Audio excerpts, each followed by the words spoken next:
resigning. We're going to turn now to Miss Alaska USA 2018, Brooke Johnson.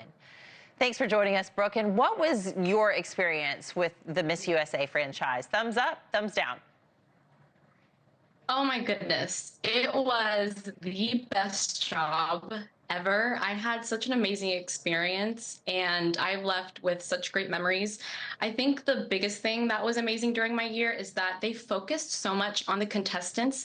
It was very positive, and we also focused on all of our platforms. We had something called UCAPs, which is up close and personals, and all of us had an interview that would play during the telecast, that would play before prelims. And so fans and pageant goers were able to truly know why the women are doing what they do, because a lot of people, have this stigma around pageantry, but there are so many women that are doing such amazing things for the world, for their community. And I think that is the most important thing, is focusing on the contestants. And I felt heard, I felt like I was involved, and I had such an amazing experience. So what's with the people saying that it's a toxic environment? You didn't experience that at all. Where do you think, what do you think is making them feel that way? Well, I was under a different leadership. There is a different leadership now than when I was competing. And I think some of the organization could definitely start by releasing the former queens from their NDAs. I think the director should appear on national news and present her side of the story. Once emails, texts, and accounts are released, I think the organization should make a public apology to Noelia and Uma Sophia regarding their unfortunate experiences. I think once the organization takes accountability and is more transparent, I think that would be pushing in the right direction, and also being very accommodating to mental health, especially in this day and age. Yeah, well, Miss USA, Savannah Yankowicz, was on News Nation recently. She's defending the Miss USA organization against the allegations. I want you to hear what she has to say and respond to that. Okay. I just had fun. I believe in this organization. I believe everything it has given me to achieve greatness and success. And I just would love to say that these allegations are completely false. The whole experience I've had has been nothing but kind and an uplifting environment. So what do you think?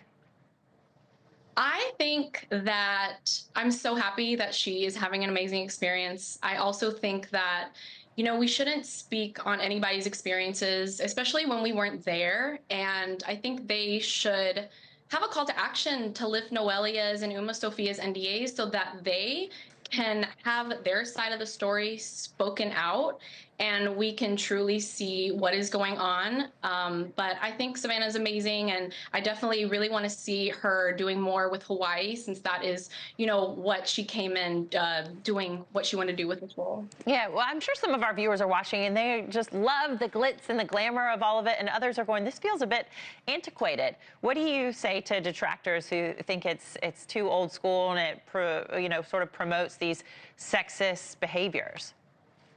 Well, first of all, like I said earlier, let's talk about some of the contestants. Prelims was last night. Tonight is the Miss USA competition. Some of my favorites would be Virginia. She is a former Miss Teen, and she's a proud Indian American that has an initiative called STEM Powered Leaders to inspire the next generation of STEM leaders. Hawaii has built temporary housing and created care packages for children affected by the fires in Hawaii. Kansas is raising funds for breast cancer awareness. And Texas is a proud Black and Jewish woman that has created a program calling Build It Up to mentor young women in STEM. So yes, there's glitz and glamour. Some people don't understand it, but these women are being the change that they want to see in the world. And being a NAMI ambassador, I was able to have a platform to speak about my mental health experiences and create my program called Crowning Confidence, where I was able to speak to thousands and thousands of kids, and I still speak to this day. And I would not be able to have that platform or have that type of outreach without my title. And so I think people really need to change the shift and think about, okay, what are these women actually doing? And that's why I think it's so important for us to focus on why they're actually here. It's not just about swimsuits. That is a part of the competition. But these women have voices. They're smart. They're intelligent. And like they say, I think you have a better chance of your son being in the Super Bowl than your daughter going to Miss USA, and that is an incredible Is that right? accomplishment. Wow. Well, Miss Absolutely. Alaska USA 2018, Brooke Johnson, I'm so glad you had a positive experience, and it sounds like you're really using your title for good even today, 6 years later. So thank you for that as well. Thank you so much. 5 minutes before the top of the hour. Now for the most